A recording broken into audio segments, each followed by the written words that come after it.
اللہ نے اس معاشرے کے اندر امیر اور غریب کے ذریعے سے دونوں طبقات کو آزمایا ہے۔ سارے لوگ دولت مند نہیں ہوتے، اگر سارے لوگ دولت مند ہو جائے تو نظم کائنات نہیں چل سکتا۔ سارے لوگ ہی جو ہے وہ غریب ہو جائیں تو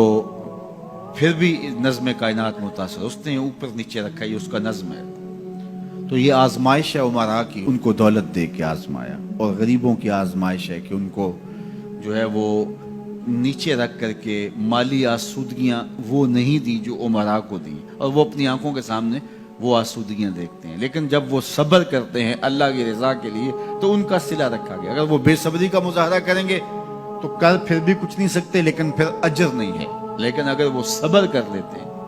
کہ یہ اللہ کی تقسیم ہے کہ ان کو زیادہ دیا، عمومی طور پہ یہ ہوتا ہے کہ جن کے پاس زیادہ نہیں ہے وہ زیادہ دیے گئے لوگوں کے ساتھ حسد میں مبتلا ہو کر کے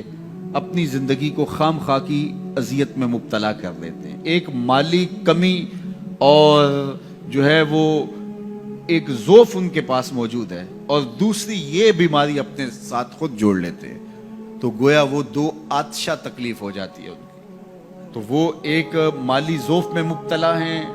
اور آسودگی میسر نہیں ہے، اور ضروریات بہت ساری ہیں اور ان کو پورا کرنے کے لیے وسائل خاطر خواہ نہیں ہے، اور دوسرا ان لوگوں سے وہ آتش حسد میں جلنے لگے جن کو اللہ تعالیٰ نے نوازا ہوا ہے، تو وہ اجر سے بھی محروم ہو گئے اور دوہری مصیبت میں مبتلا ہو گئے۔ لیکن اگر وہ سمجھتے ہیں ان کا مقسوم ان کے ساتھ اور میرا مقسوم میرے ساتھ، تو اللہ نے جو مجھے دیا ہے میں پہلے تو کوشش کروں کہ اپنے معاملات کو اس میں بہتر کرنے کی کوشش کروں۔ جب ہم دائیں بائیں سے دیکھ کے اپنے گھر کا بجٹ بناتے ہیں اور دائیں بائیں دیکھ کر کے جو ہے وہ اپنے امور زندگی کو طے کرتے ہیں تو پھر ہم مشکل میں مبتلا ہو جاتے ہیں، اور یہ کرنے والا کوئی شخص بھی چاہے وہ کروڑ پتی ہو وہ سوکھا نہیں رہ سکتا، کیونکہ وہ اپنے آگے لوگوں کو دیکھے گا۔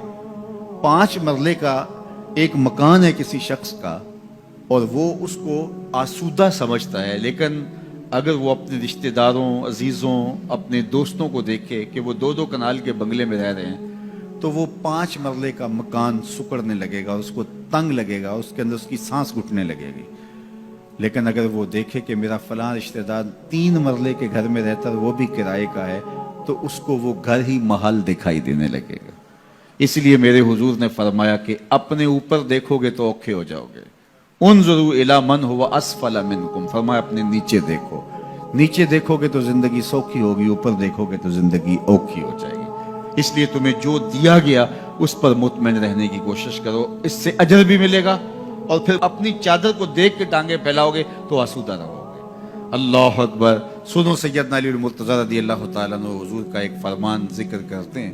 کہ آقا کریم نے فرمایا جو اللہ کے دیے گئے تھوڑے رزق پہ راضی ہو گیا، اللہ قیامت کے دن اس کے تھوڑے عملوں پہ راضی ہو جائے گا۔ کتنا اچھا سودا ہے، جو اللہ کے دیے گئے تھوڑے رزق پہ راضی ہو گیا اللہ اس کے تھوڑے عملوں پہ راضی ہو جائے گا۔ میرے بندے تو بندہ ہو کے راضی ہے، تجھے ضرورت تھی پھر بھی راضی ہے، تیرے بچوں کو دوا چاہیے تھی، تجھے اچھا گھر چاہیے تھا، سر ڈھانپنے کے لیے چھت چاہیے تھا، تو پھر بھی راضی ہے، کوئی بات نہیں، اللہ نے مجھے جس حال میں رکھا میں واہ خوش ہوں اس حال میں، تو بندہ ہو کے راضی ہے، تجھے ضرورت تھی پھر بھی راضی ہے، میں تو رب ہوں اور مجھے ضرورت بھی نہیں ہے تو میں بھی تیرے اوپر راضی ہوں۔ تو اللہ پر راضی ہونے کا جو فن سیکھ جاتے ہیں وہ زندگی گزارنے کا فن سیکھ جاتے ہیں۔ تو خواہ اپنے آپ کو مشقت میں ڈالنے کی بجائے